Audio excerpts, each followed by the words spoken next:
You know how people say, oh, it's the little things? Yeah. I am living it because I just had a bag of goldfish pretzels that fed my soul in a way that I didn't know I needed. You know what? It's a new addition to the Obsessed Network snack tray. I have had a day. Yeah. I've had a week. Yeah. And I came in and I have the bag in front of me and I'm like, girl, you saved me. Not sponsored by Pepperidge Farm, but my goodness, sometimes when something really hits the spot, pow, pow, pow, pow, pow. Spot has been hit.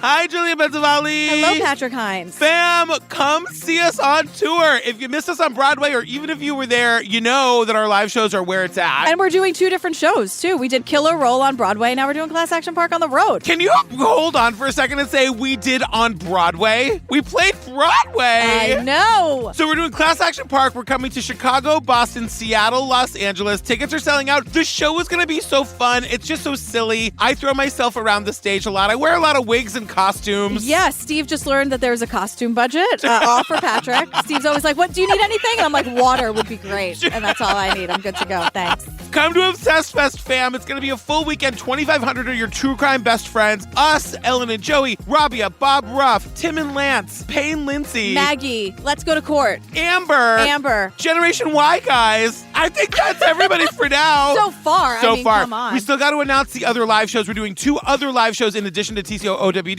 Those will be announced soon. ObsessedFest.com. Okay. That's kind of all I got today. It's a lot. I know. We also have a very fun party over on Patreon if you're interested in that kind of thing. Please join us on the Patreon. Over 300 and let's say 50 full ad-free bonus episodes to download. That's where, that's where we do all the series. You know, your Puppet Masters, your Jinxes, your Making a Murderer, all that stuff. I'll Be Gone in the Dark, Serial Season 1, The Staircase. The Vow. Making the Staircase movie with Toni Collette, huh? Yeah, I'd watch her do anything. I know. I'd watch her, watch Connie Britton, watch paint dry. Love those 2. Connie looks fascinated. And her hair, again, bouncy and just popping. All right, girl, what are we talking about today? We are talking about Murdered and Missing in Montana on Peacock. And it's kind of an Oxygen documentary. Sure. I gotta say, Oxygen did a good job here. They did a good job. Yeah, I think his Peacock was like, please don't fuck it up. Totally. Native American women are the most stalked, raped, and murdered of any women in America. They go missing, they're found dead. What's the pattern? Selena's the 28th one in Bighorn County that hasn't been investigated. Their voices need to be heard. If a non-tribal person commits a murder on a reservation, tribal police can't even make the arrest. Why are these cases not being investigated? No arrest, no charges brought. It keeps happening over and over and over again. I feel like I have a target on my back. We need to stop this. If you want to get away with murder, go to the Northern Cheyenne Reservation. I gotta say, like, right at the top, it's a lot of bad news. A lot of bad news, a lot of on-screen text right at the top. Yeah, I'm also going to give our disclaimer that we do at the top of episodes like this. So we are going to be using the word for Indigenous people that the Indigenous people use in this doc. Yes. They use Native American. They say, you know, the Bureau of Indian Affairs. So we are following their lead. Google told me that that's what to do in situations like this. Listen to the Indigenous people in the room. Correct. And that's exactly what we're going to do. What's the reservation situation? I trust Connie Walker. If you don't know who she is, Google. Connie Walker uses the term reserve. Yes. They use reservation in this. I'm going to stick with reserve. Okay, great. I'm going to follow your lead because you're gorgeous. Shit. Yeah, and it can all change tomorrow. Totally. My gorgeousness included. Who knows? Nothing lasts. Can we get to the bad news? Yeah, we have to. We're specifically in Montana, and right at the top, they tell us every Native American in Montana has a relative who went missing or has been murdered. Violent crimes have been on the rise. Murder, rape, homicide. We can't even find the last girl before the next girl goes missing. How many more of these girls have to die on these reservations before somebody does something about this? You guys, we're going to get way more into this. This is an epi-fucking-demic. Yeah. Women and girls are going missing and are being murdered on these reserves, and it is astonishing how often and how little looked into and little attention it gets. Yeah, the Department of Justice says that Indigenous girls are the most stalked, raped, and murdered of any women in any ethnic group in America. 6,863 Native American girls have gone missing in the U.S. since 2016. And 40% of women and girls sex trafficked in the United States are Native American. Something needs to be done. 40%, you guys. 40%. That is just a staggering fucking number. And we get a lot of like, well, the paperwork is difficult. I am not having... Just fix it. I'm going to say... No, I know. Everyone, don't even drive. Get out of your car. Go back home. Cancel the plans. You're not allowed to go anywhere. You have to sit and listen to this intently. And also, drink your water, your tea, your vodka, whatever. Yeah. Every time I say, just fix it. I know.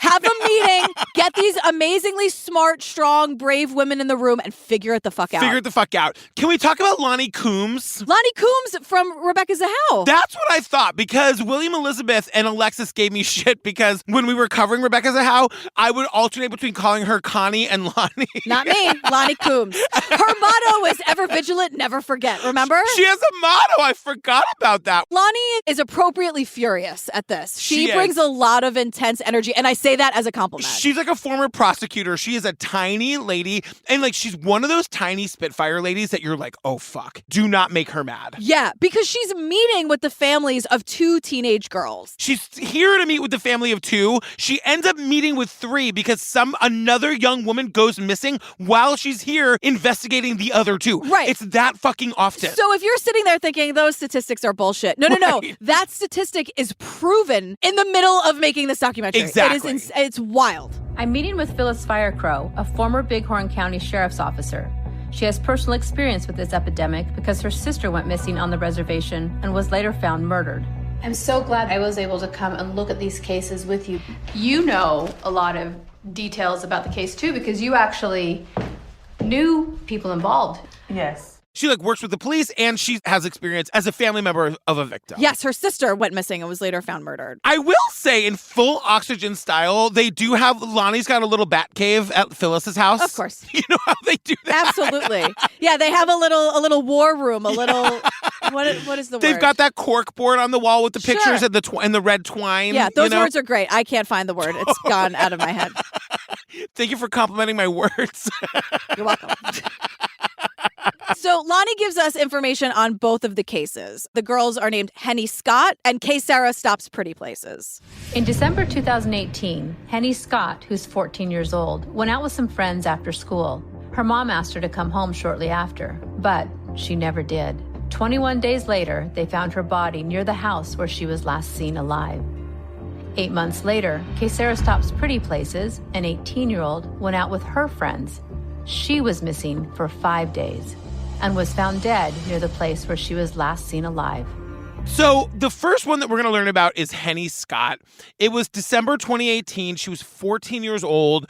She went out with some friends after school. Her mom asked her to come home shortly thereafter, and she never shows up. 21 days later, they find her body near the house where she was last seen. I'm going to say something that I'm going to repeat a lot, and that's infuriating. Sure. But not when it's coming from you. We appreciate that. But the content of what I'm saying is infuriating. Yes. Got it. But thank you for complimenting my words. Say whatever you want, whenever you want. You know what I mean? Well, be careful what you wish for. So she goes missing December 7th. Yeah. The FBI doesn't get involved until December 26th, and that's when they put out a missing or endangered persons advisory. That's 19 days where no law enforcement was doing anything about this. And then when they are involved, she's found 2 days later. Yes. We're sitting down with her parents, Nate and Paula. The mom is me. The mom is a fucking wreck before she even starts. I've got a bone to pick with Oxygen. These parents are sobbing the entire time. Yes. They are dabbing their faces with the crinkliest napkins. Get these people some fucking treated Kleenex. I mean, God soft, damn it, Oxygen.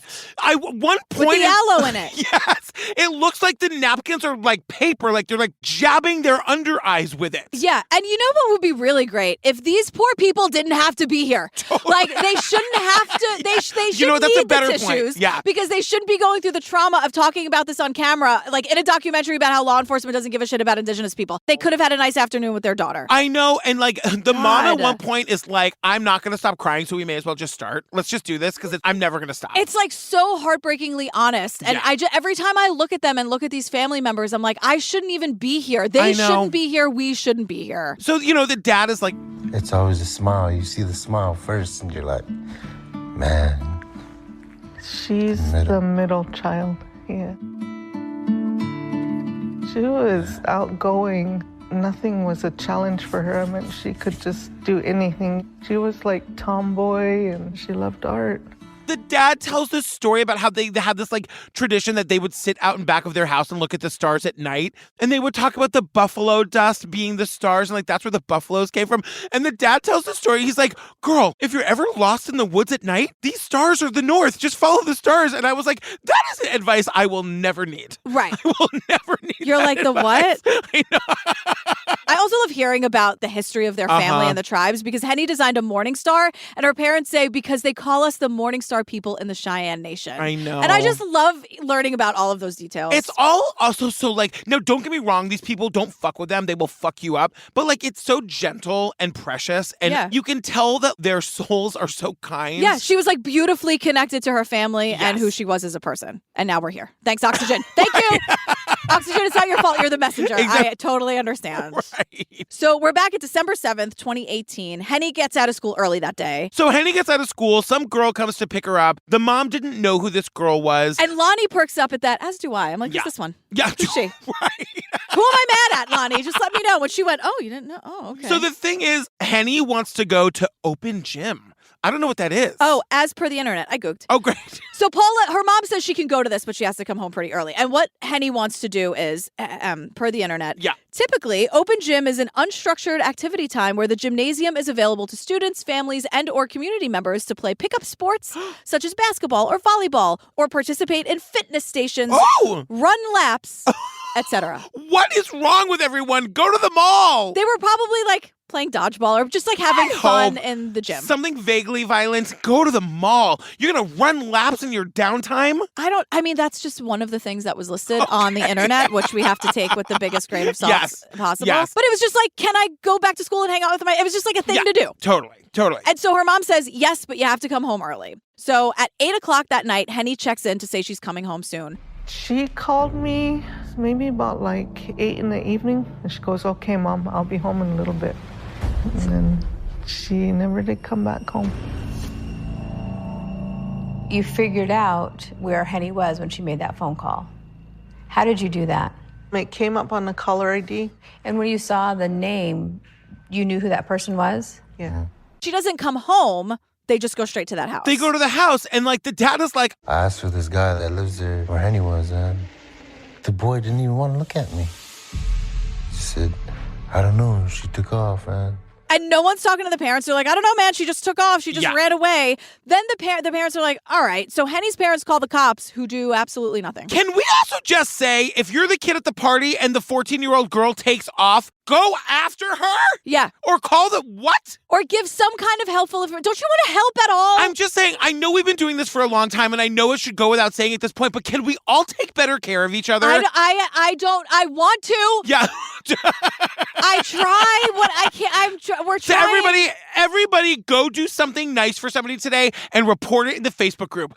That's your homework for today. We have 45,000 members in that Facebook group. If by the end of this week there are not 45,000 posts about something nice you did for somebody else, I'm closing the Facebook group and canceling Obsessed Fest. That's right. Also, Sasha, I'm sorry. We'll just make one post, Sasha. You don't have to approve 45,000. We'll make one post. You're good for. And guess what? You know what it can be? Absolutely free. It costs you nothing. All of these episodes are based on somebody not doing something for somebody else. It's just like so often if we just took better care of our friends, I know, things would be better. And then it's like, wow, really? Am I the only person when I hear a loud noise or something suspicious, I look at my watch to see what time it is so I can report back and be as helpful as possible? That's a little bit the queens in you. I mean, you are born of parents who survived a serial killer. It's true. It's in your DNA. It's true. Like moments away. Moments Mere away. Moments. I know. Anyway. The family wastes no time. They were calling friends. They were calling neighbors. They were putting information out on social media and Facebook. And they were getting a lot of tips back of sightings. She's she's there. They were driving hours every day trying to go to these locations where she'd been spotted, trying to find her. These reservations are the size of states, and they're driving all over them, following every lead. Just to hit this home, they're doing this because the cops are doing nothing. The cops refuse to look for her. So, like, the family and the community, they're doing it. So then a full week goes by. They go to a nearby reserve and file another missing persons report there, hoping that, like, maybe a different law enforcement agency will help. No, because 3 weeks go by, and now the family's getting a search party, and Loni's like, wait, you the family did? Yes. And she scowls. Like, she makes this face, she shakes her head like, why I oughta? And I am so here with you, Loni. But it's true, the family has to, like, put together their own fucking search party, so they go back to that house where Henny was last seen, and they're fanning out. The house, I get the sense, is kind of like in the middle of the woods. They're searching the woods between the house and the road. The dad goes one way, and then, like, some member of the search party calls them over, and they have found Henny, like 200 yards from the house. This is where it all begins to make no sense at all. And then Connie tells us about Democratic Senator Jon Tester, and she's like, he actually made a statement about this. He's outraged. It's unfathomable that the body could be out there for 13 days. Law enforcement needs to do better. And I was like, aren't you the senator? Why don't you do better, Senator Tester? This is what stop talking about it and do it. Totally. Because we meet reporter Chris, right? And he explains the fucking jurisdiction of all this. I'm going to yell at Chris in a second, but yes. Yeah. Because there's nothing clear about who handles a case when a Native person goes missing. Fix it. Like, just have a meeting and fix it. Chris is saying it with the tone of like, it's such a big problem, it can't even be fixed. There are so many jurisdictions involved. If you're a Native American and you go missing, whose jurisdiction is that? Is that Highway Patrol? Is that the county sheriff? Is that city police? Is that the Bureau of Indian Affairs? Is it the FBI? Sometimes they'll defer to each other for so long, it takes a long time to get the investigation rolling. For starters, Chris, let's rule out the Highway Patrol. It's just not going to be them. They're blaming it on bureaucracy, and that's not the like, stop it, fix it. And that's my point. My point is these families aren't thinking about this until they're confronted with a missing loved one. It's not the job of the people to fix it. It's the job of the government, both the Native government and the non-Native government, to fix this for their fucking people. Yeah. It's such a fucking mess of who's in charge and who can do what. We even meet this one cop who, I know we're not like in the business of defending cops, but this one cop is like, it's very frustrating because things that happen on the reservation have to be dealt with by the reservation police. But you don't think that when you're calling 911. Right. And you get a cop who's not on the reservation and they can't help you. Right. So until they fix it, here's what it is now. Yeah. Here's the breakdown of what all this means. Number one. Each reservation has its own jurisdiction and tribal police. Crow Reservation is 2.2 million acres. Northern Cheyenne is 400,000 acres, but each have less than 6 tribal police officers. We hear 4 or 5 officers to cover a reservation the size of Rhode Island? This can't be enough.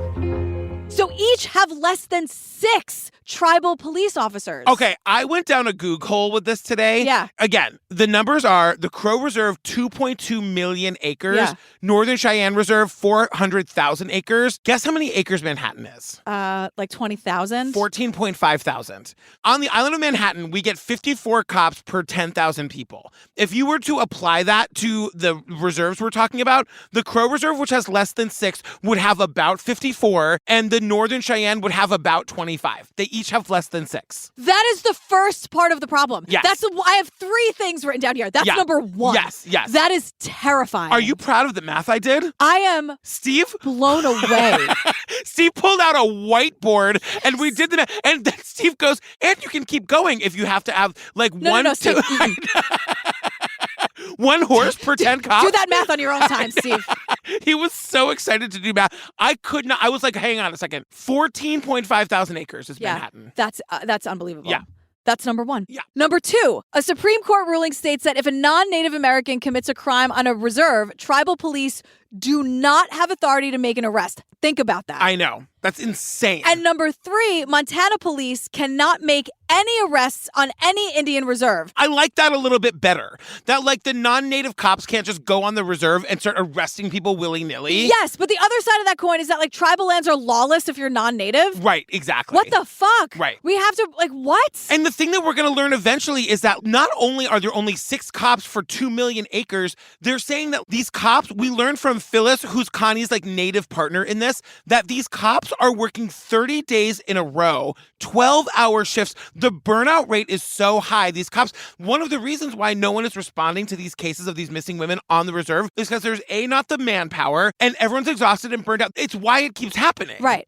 And also something very important to keep in mind, there are hundreds and hundreds of years of strife and genocide and horrible things happening. So there's a part of me that fully understands why Native people do not want to deal with any kind of non-Native government or trust them in any way. But we're at a point where we have to work together because everyone is working separately and it's not happening. It's not working. What's happening is whoever is murdering these young women are realizing they can do it and get away with it. Yes. So they have no incentive to stop. The one thing I wish I knew more about was why are there so few cops on the reservations? Yes. You know what I mean? Yes. Is it a funding problem? Is it a people don't want the job problem? Like, I would like more information on that. Yes. So Loni is telling us Henny's body was brought to St. Vincent's Healthcare for an autopsy, and there they declared that her cause of death was hypothermia.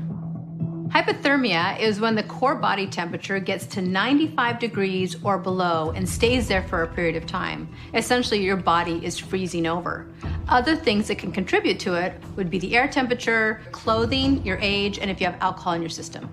In Henny's case, she was laying on the ground. She didn't have her shirt on. There was a wind chill factor. All of these things could affect the hypothermia. we find out she had no shirt on and there was like a very low wind chill factor. So we'll get back to this in a second. But like Henny's mother is back to say, even if the actual cause of death was hypothermia, something bad happened to her to cause her to be outside in the cold with no shirt on to die of hypothermia. Right. Here's a major red flag. Law enforcement is assuming that Henny's been out there for 21 days. Right. That can't be true. It Right. can't be. Couple reasons why. Yeah. Thanks for asking. Sure.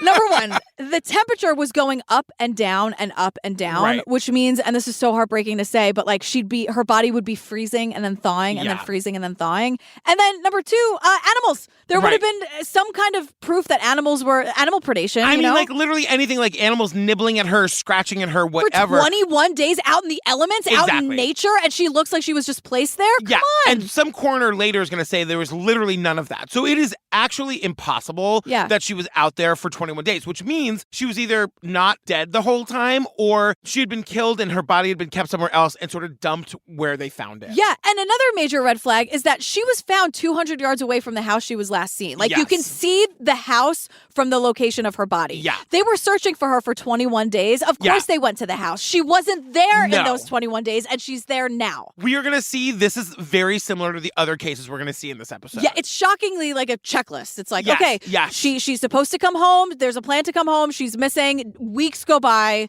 This person's found murdered. Yeah, and so 6 days later, the parents go to the funeral home to see her body for the first time. And the mom is saying, okay, clearly something happened that we weren't told about. She's like, The first thing I noticed was you could visibly see her nose was broke. She had scratches and bruising. There was a burn on her leg, and all the bruises and on her face. You know, why are they there? I strongly believe they weren't investigated. The cops have never told us nothing about anything. and so she feels like the death was ruled hypothermia, but like her body has been through it. Like it looks like she's been beaten. And also, like, imagine being Henny's mom, Paula, and the cops didn't tell her any of this. They didn't tell the family any of this. So this is how she's seeing her daughter for the first time. Like, there's no communication or there's no care. Yes. Like, they're not handling this family Yes. in a nice, like, thoughtful way. Absolutely. And I resent it. I know. We learned that the Attorney General concludes that there was no federal crimes committed in the case against Henny Scott, and the case is just closed, and the family is given no answers. But, like, what do they say happened to her? Right. At the same time, like, they're not charging anything, but then they're Right. just like, whatever. Well, the implication is that she got drunk or something happened and she wandered outside, fell down, and died where she fell. And you know what? These investigators are trash. I'm Yeah. saying it because we're with Henny's mom again. Yeah. They didn't tell the family anything, but they gave them Henny's belongings back. Right. And her mom is going through these boxes and she's like, what's happening? Like, These are not her sweatpants, and this is not her shirt. They found these socks on Henny, and they are not her socks. The only thing that's hers are the underwear, the bra, and the tennis shoes. They found her in sweatpants and a t-shirt. Whose clothes are those? Where are her clothes? The only thing that really belonged to Henny were her underwear, her bra, and her sneakers. So it seems like something happened to Henny and she died, and somebody like redressed the body in somebody else's clothes. But whose clothes are they? And it's like, shouldn't that be in evidence somewhere? Like there could be forensic evidence on that. Even though you close the case, you still don't know what happened. Right. So maybe you would, I don't know, like to give that box back to her family with clothes in it that aren't hers is just so dismissive and so final. Yes. And I resent it. So we had to call in a PI. Yeah. Mike Toth? Yeah, he specializes in missing and murdered Indigenous women cases, and he's here to help. I came to bring you guys the autopsy report I just got on Henny Scott. Oh, wow. Yes. First report we've gotten from anything. Yeah, and it was a challenge to get, but we got it. You know what I gotta say? We always say PIs love their job. I think Mike does love his job. I think he really is here to help. He is here to help, but he also is just like, this is. I know. Red tape as far as the eye can see. Yes. He really wants us to know how difficult it is. And I'm not saying that as a dig. I'm saying, like, they are making this really hard. Like, don't you want to get to the bottom of it? Totally. Law enforcement, like, isn't that helpful for everybody? Well, Mike certainly does. So Mike files Mike files Freedom of Information Acts. Because if the case is closed, then the family should have access to the files. Right. That's what he wants. But it's like such a fucking clusterfuck because he files for those Freedom of Information Act, like files from the FBI. They put him off to the Bureau of Indian Affairs. The Bureau of Indian Affairs says it's still an open case and they can't give them anything. And I'm like, that's super interesting because Henny's family has her clothes. So wouldn't you want that evidence in this open case of yours? Mike is like, there could be biological evidence all over those clothes. Right. But now Henny's mom could be a suspect because, of course, her DNA is on it because they just gave it back to her. Totally. So if it's an open case, wouldn't you want all of that evidence? And also, Mike is able to get the autopsy report. He brings it to Loni. Loni is very impressed. Mike's like, this was not easy to get. I just need you to know. I'm not being paid for this. I'm doing this out of the goodness of my heart. But man, did they make it difficult. I'm a proponent of showing your work. Show your value, Mike. Absolutely. So here's what we learn. According to Henny's autopsy, her blood alcohol level was 0.065. The legal driving limit is 0.08, so it doesn't appear like she was severely intoxicated. However, Henny is only 14 years old. So she wasn't drunk, but she was 14. Like, oh my God, please. I was like, is Daisy going to be drinking when she's 14? Yes. I didn't have my first drink until I was a senior in high school, and I paid the price for it because I took a swig of a beer and it was full of ashes. Oh, yeah, you've told me this is horrible. My husband Mike didn't have a drink till he was 21. Really? Yep. So Henny had been drinking a little bit, and the x-rays that were done as part of the autopsy showed, quote, 5 x-rays did not reveal any gross abnormality or fractures. Right, which the parents totally disagree with that. Right. The mother is adamant that there's a broken nose, so. Which makes it hard to say this is an accidental death. Right. Her parents are convinced her nose was broken, and the x-rays are saying that they weren't. Right. There's also zero evidence of animal activity. So we're supposed to believe that this is what law enforcement wants us to think. Henny died of hypothermia and then was in the same spot for 21 days, totally, quote, undisturbed by nature. I mean, please. It's just impossible. It's impossible. We get the poor man's Werner Spitz later, who's like, that's not possible. Do you mean Joe Morgan, forensic expert, who is incensed at all of this? He's just not the character that Spitzy is. I know, you know what who I mean? is. But the thing that makes me just crazy is that there are so many questions here, and it's so clear that law enforcement has no interest in asking a single one, or answering a single one of them. Now, again, I'm not in the business of defending the police, but I do want to say what we learned from Phyllis, who is a cop, remember? She's a cop on the reservation. These cops, there's only 6 of them, and they're working 30 days in a row without a break, 12-hour shifts. Yeah. You know what I mean? So I do believe that there is not a lot of concern, but I also believe that they can only do so much. Yeah, they could have kept the evidence. You didn't have to give it to Paula. Totally. Seriously. So Joe... You didn't have to give it to Paula. Don't give it to Paula. That's so rude. That's so heartless. I know. It's heartless to give that to her mother. I agree. So Joe Morgan, forensic expert who is incensed, as am I. Joe's like, and another thing. Something's not right here. You need to have a rape kit, which is done at the morgue. Was that ever done? You want to do nail scrapings. You want to look for anything that's collected beneath the nails. Maybe she put a fight up. Any kind of trauma that might be present on her person. Is this something that we can go back and take a look at? To this point, we have no idea if any of this stuff was actually done. They don't even know if they took any of this evidence. Like, we don't know anything. Yeah, I don't understand. Here's my thing. Why doesn't everybody want to be better at their jobs? I don't know. Why can't somebody be like, oh, fuck. Yeah. We're letting down all these families. Do you get out of bed wanting to go to work and do a bad job? I don't get it. I could not agree Does more. everybody need to build a podcast network and work 80 hours a week? No, I don't. I got news for you. You didn't have to do that. That's what I'm saying. You can. It is possible to go too far. Right. You know? Yes, and it's just like, I think people lose sight of it because then they're bitter at their jobs and then they don't think about the real people and the families here. It's a fucking mess. It's a mess, but it is and should be fixable. Like, yes, we're I talking agree. about like a job where you are literally like the lifeline for the people on this reserve. It should be fixed. There should be better oversight. John Tester, what are you doing? Yeah, it's frustrating because it's like, oh, well, they can't do that and they can't do that. So I guess we're just not going to do that. It's like, why don't we work to undo the things so that we can somehow work together? We don't all have to be fucking best friends. Exactly. Just work together. Right. Fine. Put the runaways or the missing people While into she's the out computer of you guys, system. exactly. Just put them in there. Right. Type the I name know. and press enter and move on to the next name. Like, you're so mad. Like, I know. I don't. No, the hands are over the eyes. Oh God, she's rubbing the temples. And it's like, have them work in shifts. Yep. No one has to be working 30 days straight. I know. Here's this. Have 6 cops. Have 3 of them rotate. Yeah. Data entry, however you say it. Yeah. Typing. All they're doing is typing information and sending it to the proper channels so that we can fucking fix this. Yes. Did I solve it? Yes. And it's one of those things where, like, with most things, I'm like, fine, I get it. Your job is hard and you work a lot of hours. This is the thing about you're saving people's lives. That's your job. Even if the jurisdiction, I almost just knocked the lamp over.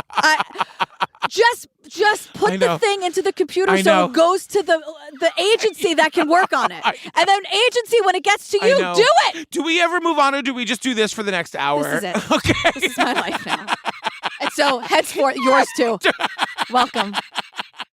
So we get back to this horrifying statistic that 40% of women and girls sex trafficked in the U.S. are Native American. And Loni specifies not sexually abused, but trafficked, like kidnapped and trafficked for sex. I gotta say, too, I think that the word trafficked and the meaning of the word trafficked is just sort of recently really coming to light. Like, people are really understanding that we don't call pimps pimps. We call pimps traffickers. Yes. You know what I mean? I'm just saying, for me, especially, and I do this for a living, I'm just really fully starting to understand the full picture of what a trafficker is. Yes, absolutely. And so we meet Janelle Romero. She's a sex trafficking survivor. Fuck, is she awesome. And an advocate. Oh my God. Yeah. Because the thing is, like, did this happen to Henny? That's the question. Right. Because the numbers, you have to consider it with those horrifying 40%. numbers. I mean, my God. Jesus. Yeah. So Janelle tells this absolutely horrifying story. Trigger warning. I told you before not to even get into your car or leave your house. Now you're yelling at them. It's not their fault. They didn't I know. do it. I do that to Mike sometimes where I'm like, I'm not yelling at you. I'm yelling at you, but not at you. I'm yelling to you about something that's making me mad. You know, that's a me and Steve thing. I'm not yelling at you. I'm just yelling at you. At you about something. About it's not something about else. you. Yes. It's something I'm working on. Right. Listeners, I'm sorry. I'm very upset. This is Janelle's story. These 2 men put something in my drink and they kidnapped me and held me hostage and was drugged out for 10 days. She describes it as being drugged out for 10 days. This is so sad and crazy. It's really bad, everybody. She comes to at one point and like sees a line of men waiting to have sex with her. And she manages to like muster the strength to say like, I am a person and my family will be looking for me. Yeah. And then she passes out, and thank God she did, because she doesn't remember anything that happened. And like, they let her go. And she says, she's like, I'm so glad that I don't remember what happened to me, but I'm so grateful that they let me go. They didn't have to.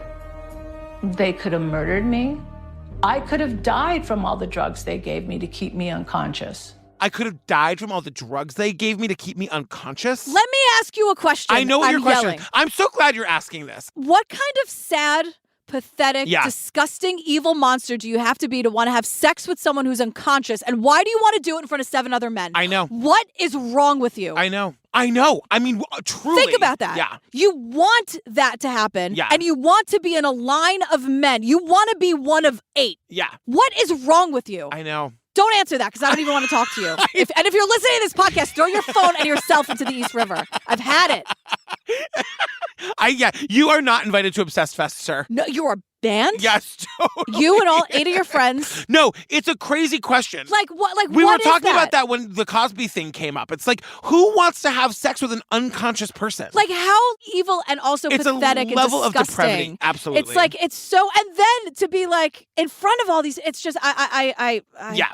Well, good news that one FBI agent did Henny's family rights. Right, because the FBI for some reason wants an exit interview with Henny's family. How do you think that is going to go, I know. Jerry from the FBI? Because they barely did anything on the case, but like in the quote exit interview, I love that even the dad gives the air quotes. Right. He's like, when we had an interview, well, the exit interview with the FBI, we told him that, we want a second opinion.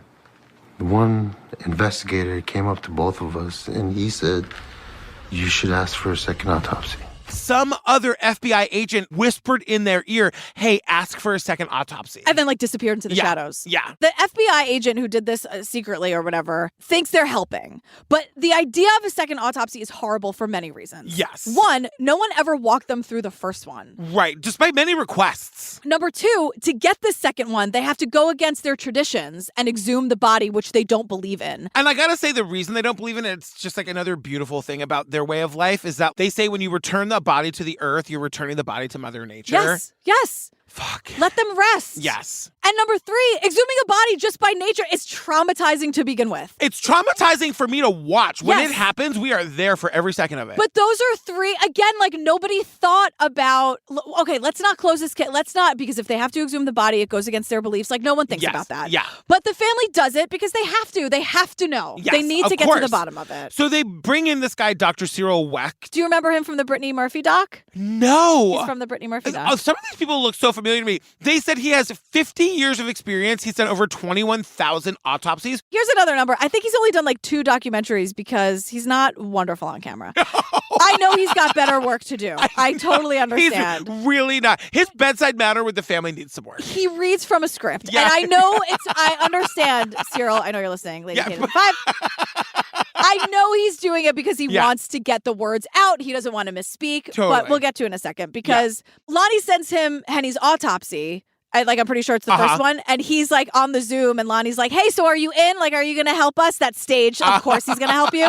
But he's reading it on the, his face is totally up to the camera because he doesn't know how Zoom works. And he's like, based upon the facts that you have set forth, I would say that doing an exhumation autopsy would be desirable. And I would be prepared to do this if you all want to move ahead. Based on the information that you have set forth, getting a second autopsy would be desirable, and I would be prepared to do this if you want to move ahead. Loni, is that right? And drop page!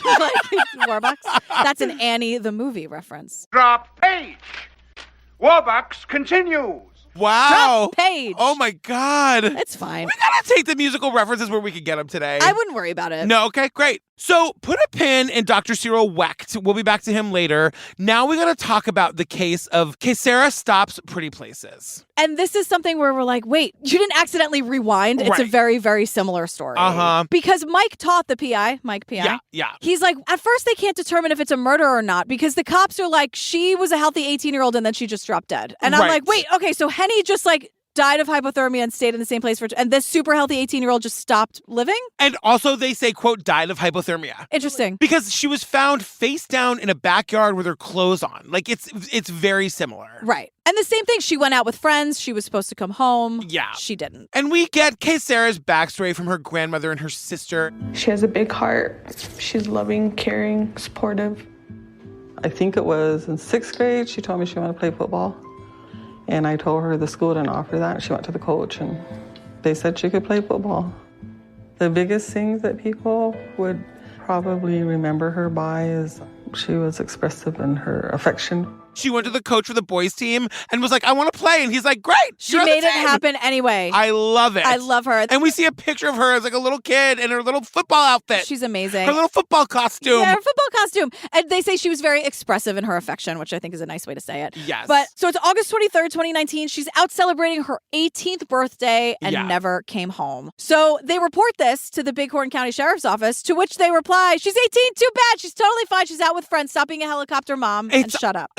From all my years of doing OWD, I got to tell you that is so fucking common. I know. If they're a second over 18, we're not looking for him. But Forget it. there's no excuse for that in my mind. I agree. Like, my whole soul disagrees with that. It's ridiculous. That specifically, the whole whatever, she's 18, that was so rampant in Montana. Yeah. That Montana had to pass a law to force these agencies to stop taking shortcuts or passing the buck. But that happened before Sarah went missing. Right. And when she went missing and the laws that were in place to make it so they have to look for her, the police were like, nope, we're still not doing it. Right. But it gets so much worse, you guys, because 5 days later, the family learns that a body has been discovered in their town. And the mother, Sarah's mother, goes to the mortuary. That's the word they used, mortuary. Mortuary. God. She's like, my daughter's missing. Is it my daughter? And they're like, well, it is a young woman, but she's probably in her 30s. Definitely not your kid. When did you finally hear that they had found Sarah? Her Aunt Percy called me on September 11th. She said the body they found was positively identified as Sarah. So this is the same body they found 2 weeks earlier?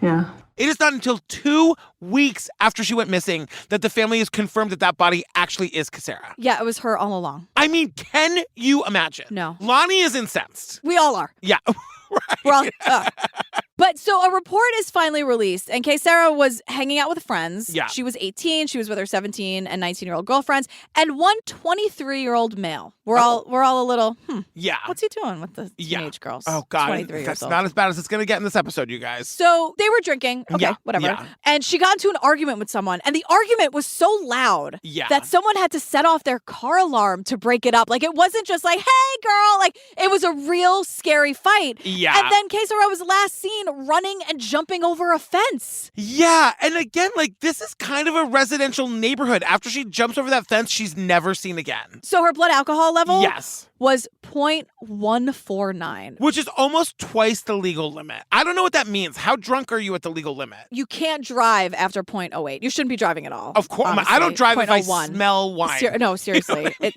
makes me crazy. But even worse, it looks like the date rape drug was involved, which is GHB, which is, are you ready for this, everyone? Yeah. Odorless. Great. Of course. Tasteless. Wonderful. Right. Colorless. Yeah. Excellent. Undetected in the blood after 12 hours. Perfect. And it also puts you in a coma. You're not asleep. This is what you would take to get surgery. Right. So what people are theorizing is was she drugged and then she overdosed and then the 23-year-old or the people she was with panicked and left her there because there are no injuries? And the other thing is, her body was found right in the yard next door to the house where the party was. And we actually had people from the neighborhood tell us there was one gentleman, he's in an electric wheelchair.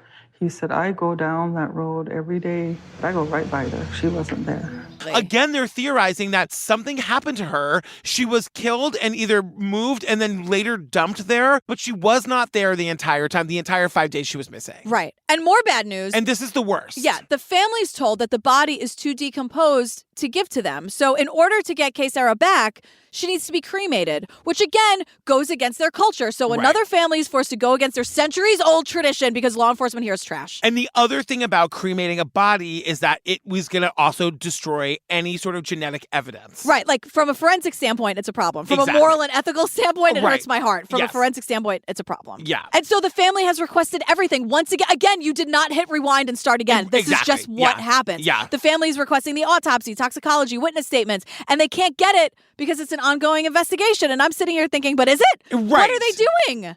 So Loni is in town investigating these two murders, and in the middle of it all, another young girl goes missing. During production of this documentary that we're talking about right now. It's out of control. That's how prevalent this is. Her name is Selena Not Afraid. Authorities have been searching for Selena Not Afraid. The 16-year-old Hardin girl was last reportedly seen near Interstate 90 rest stop in Bighorn County on New Year's Day.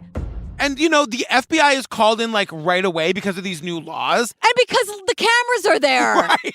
Lonnie's there. So that they get the helicopters, the dogs, they go crazy and they don't find anything. I didn't even think of that. Oh, God, I'm so stupid. Because Lonnie's there. Do you think I'm so stupid because I'm so hot? Yes. Okay. No. I think you're both. I think you're beautiful and smart. I'm that was very a real wound quick up. answer, I'm GP. very wound up. Tom, can we hear that again, please? Please. Now you can hear you. Now I'm bringing that. Do you think I'm so stupid because I'm so hot? Yes. Come on! Okay, that was a pretty firm, clear. Don't fuck me on this, Hines. Give me a break. My only question is, wait, you think I'm hot? Yes. Okay. I tell you this every day to stop talking badly about my friend Patrick. Oh. Anyway, Lonnie's like, this is fucking ridiculous. She goes, it's like a checklist. It's always the same story. Young girl goes out with friends, doesn't come home, and then is found dead several weeks later. Yeah. And so Selena is the 28th young woman in the same county to go missing. And we don't say how long. Right. And I'm not saying that's a low number. I just sort of want the context. But the point, 28 is 28 too many as far as I'm concerned. 100%. And the PI Mike tells us like what we know about Selena's story. What we've learned from interviewing friends and families is Selena was in Billings staying with her mom for the holidays. Selena asked if she could go have girls' night over at this house. The mother thought it was going to be innocent enough. What the mother doesn't realize, she's dropping her off at a house party with a lot of adult males and females there. And the mom thinks it's going to be like a bunch of kids. This is my thing. I'm not blaming the mother here. The first time and then the 20th time Daisy asked me for a girls' night at her friend's house. Yes, but I'm dropping you off and I'm staying for 2 hours. So great. Good luck with Just that. one of the girls. Mrs. Hines is here. Look, I'm not a mother by any stretch, but good luck. Yes, you absolutely can have a girls' night at your friend's house. I'm coming and staying for 2 hours. We got a big place. You can come to our house. Girls' night at our house You're every not doing weekend. that when she's 18 years old. I don't know. I'm just saying, can we just like, as a parent, can you do some investigating into the party? Is that realistic? No. Why? Why? Because you gotta let them live. Yeah, but then sometimes it ends like this. And so here's what we learn. It wasn't a house full of like a bunch of girls for a girls' night. It was a fucking house party with a bunch of what are described as adult males. Like older dudes. What are you doing hanging out with 16-year-olds? That's why you stay for an hour, GP. You goddamn creeps. I mean, it's fucking terrible. What does a 23-year-old have to even I know they don't want to talk to the 16-year-old, but it's like, it's just so obvious. What we're going to learn is the idea is that these males aren't even there to have sex with underage women. They're there to traffic them because they know they can do this and not get fucking caught. But Selena does the right thing. She calls her mom to come get her. The next morning, yes. And by the time her mom shows up, apparently, again, like some kid tells her, oh, Selena got into a van and left. And we don't know who with. It was just 4 other people. Yeah. So Selena's friend Tasia is here. This van situation is a little confusing to me because Tasia is saying, we were Snapchatting each other. She's in a car. She doesn't show me who she's with, but she seems kind of like squished, like on the side. She like took a picture of herself and she's like, oh my gosh, last night was so crazy. Oh, that was the last time I heard from her. At no point does it seem like Selena doesn't want to be in the van because she's like, oh, last night was crazy. She's sending Tasia pictures. So it's not as though, and you know, we're going to learn that these men who traffic these young girls are very good at enticing them. Of course. So that could have been the situation. But like, Selena seems like a really good kid. So the order of events is she does this party all night with these dudes. The next morning she calls her mom to come get her, then seemingly willingly gets in a van with these guys, doesn't call her mother to say, don't come and get me, but is Snapchatting with her friend Tasia, having a good time. Right. It's confusing. Yeah, because the friend confirms Selena was in the car. We see the Snapchats, too. Yes. So the friend says, let me know when you get home safe, and she never hears back. Right. So apparently, the van that she's in breaks down, and they go to a rest area. Right. The van broke down at a rest area. Selena and the other girl get out of the van, and the guys are working on the van, and the story we've been told is the guy gets the van running. The rest area at this time is closed. He drives off and leaves these 2 girls out in the middle of nowhere. Now, we know this because there's a witness. A witness sees the dude fixing the van and then the van taking off and these 2 girls chasing it. And so the witness calls the cops. Guess what they did? Nothing. Yeah. So here's the whole thing, because I wrote, oh, here we go. We learned that this is a known sex trafficking area. Say it, GP. Where are the goddamn floodlights? Tom, please. The whole point, if we fucking know that this is a sex trafficking area, why aren't there cops there all the time? Why? And so because someone says, like, the theory is they were trying to traffic her. Yes. Selena fought. Yes. And then they were like, all right, fuck them, and left these 2 girls for dead. Exactly. In a known sex trafficking rest area. And the family goes to the area. Yeah. This known rest stop or whatever, and they can't find her, so they call the police. And now Maybe it's Loni and her cameras. Maybe it's that they actually feel like going to work today. It's different because now there's that law, remember, when someone goes missing, you have to legally give a shit and activate other law enforcement. It doesn't always happen, as we learned, but today, maybe it's Loni and her cameras. It happened. So this was a very organized grid search that was documented to make sure that every piece of land out there was being covered, it sounds like. Yes. So after a long and tedious search, on the 20th day, Selena was found in an open field. And where was she found? 3/4 of a mile southwest of the rest area. Her body is found in an open field 3/4 of a mile south of the rest area. Her body would have been found. Like, we see video of this massive search. Yes. Air, land, people walking on ATVs in helicopters. They're saying at one point, like, helicopters like 25 feet from the ground looking for her. Remember the documentary we just did with Lissa Yellowbird? Yes. It was the same thing. Totally. Suddenly, like, this girl is discovered in just totally plain view. Yep. And so close to where they went missing. Exactly. And Selena's death ruled hypothermia. And the cops say no foul play. Excuse me. First of all, she's dead, so shut up. There is foul play. Fuck off. Yeah. 2, Selena's mother found her purse back at the house party upstairs. Wait, wasn't she going home and her mother was on the way? Why was her purse upstairs? 3, her brand new phone shows that her last ping was January 1st at 12:15 p.m. in Billings. Yeah. In the other town. So it's like, wait a second. What are you talking about? There's no foul play. There's foul play because she said, Mom, come and get me. Right. Her purse is upstairs and her phone is somewhere else. Right. And now she's in the middle of the field. Exactly. Don't tell me there's no foul play, police. And, like, you have to stop just listing these deaths as hypothermia. Yeah, you can't just use that. Stop throwing that word around. Right. And now, like, Loni is fucking all of us because, like, remember, all of these women went missing. Nobody saw them for weeks. All of a sudden, their bodies are, like, right where they vanished. Right. Clear signs of foul play. The deaths are ruled as hypothermia. And Lonnie's like... One case like that is shocking enough. 2, it can't be a coincidence. When you have 3, 4, 5 more numberless, what's going on here? And why isn't anyone saying this is a crisis? We need to stop this. Why isn't anyone stepping in and saying this is a fucking crisis? It is. And everyone's like, imagine this was happening to like white girls from the suburbs. Can you imagine? I mean, yes. I mean, we lived it. Yeah. I mean, that's why we did Gabby Pepito last week and this today. We're trying to tell these stories, right? Yes, yeah. And so another thing that Loni is furious about, as am I. Yeah. The Bighorn County attorney released a statement about Kay Sarah's case. Yeah. They didn't get her goddamn name right. Yeah. And Loni, because they called her Kay Sarah Stops at Pretty Places. That's not her name. I don't care if it sounds weird to you or if it doesn't make sense, but that is her name, so get it right. And Lonnie's thing is like, it was more than just a typo. Yeah. They added a different word, and it's like, what else are they screwing up? Exactly. This is a real human, and something tragic happened. Get her name right. So at the end of the episode, we're back with the exhumation of Henny. Remember, like, this is really crazy because, like, this happened in the staircase, too. We see the exhumation. Yeah. Not only do we see them pull the casket out of the ground, we see them take it to the medical examiner's office and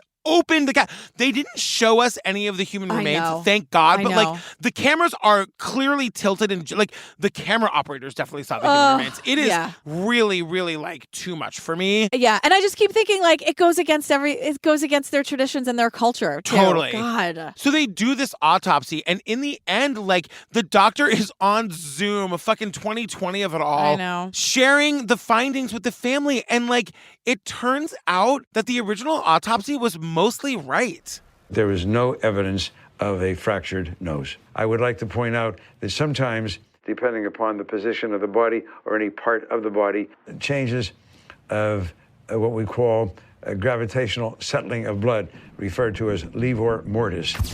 In other words, the bruise-like spots that Paula and Nate saw on Henny's body were caused by the pooling of blood due to the way she was laying for a period of time after she died. There was no evidence of any forced sexual assault or any sexual intercourse at all. But the one big thing that still means she didn't die of hypothermia is that there was no animal activity on her body. He says not as much as a small bite mark from a field mouse. Yeah, so clearly she was either kept alive somewhere else for a while and then killed and dumped in that area, or was killed and her body was like dumped right before somebody found it, which makes sense because it was in such a visible place. Right, you know? Of course. And like the family always disappointed by this because it just leads them to more questions. Yes. Like we end with more questions than what we started with. Totally. And because they can't find any other cause of death, they have to fall back to the cause of death being hypothermia. Yeah. And we end with on-screen text saying, since 2016, nearly 7,000 Native American girls have gone missing off reserves in the United States. And if you have any information on missing or murdered Indigenous women or girls, please contact MMIWUSA.org. I'm giving you a phone number. Oh, give it, GP. Right? 503. Wait, you writing it down?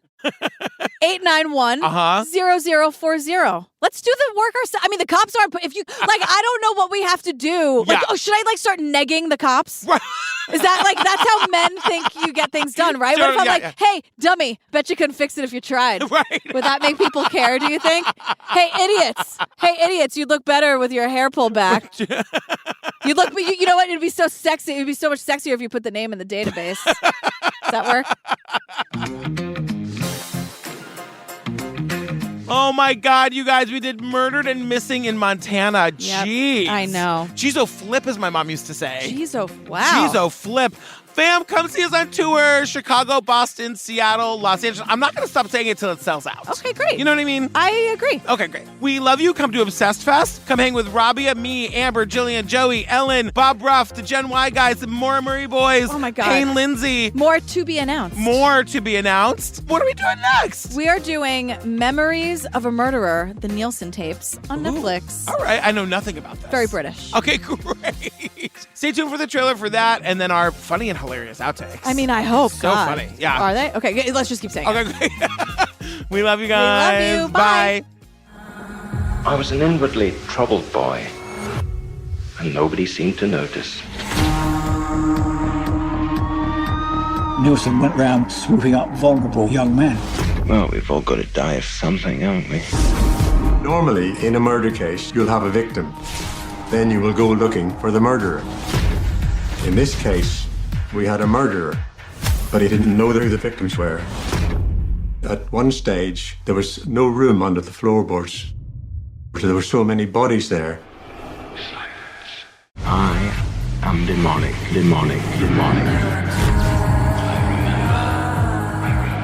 I am strong and weak. It is a tale beyond comprehension. The time is coming. I am the harbinger of death. I remember. It is a great hurt to be considered to be monstrous. I am not a monster. I am a man. Awkward, isn't it? Will you do me a favor? Will you say laundry? Laundry. Laundry. What's my motto? I don't know, just high-pitched screeching. Ever hammered, don't forget to pay your tab. There you go. Don't forget to tip well. 20% at least. Why is my 8-year-old getting up at 6 o'clock in the morning for school? Why? I don't know. Why? You upset she's sleeping in? No, the kids need to sleep. That was a joke about how you wake up at 4 in the morning. No, teenagers absolutely need to sleep. And while we're at it, let's get rid of homework. I'm saying it. Oh, God, homework is the worst. Homework is so worst. stupid. Yes. God, we know everything. We know everything.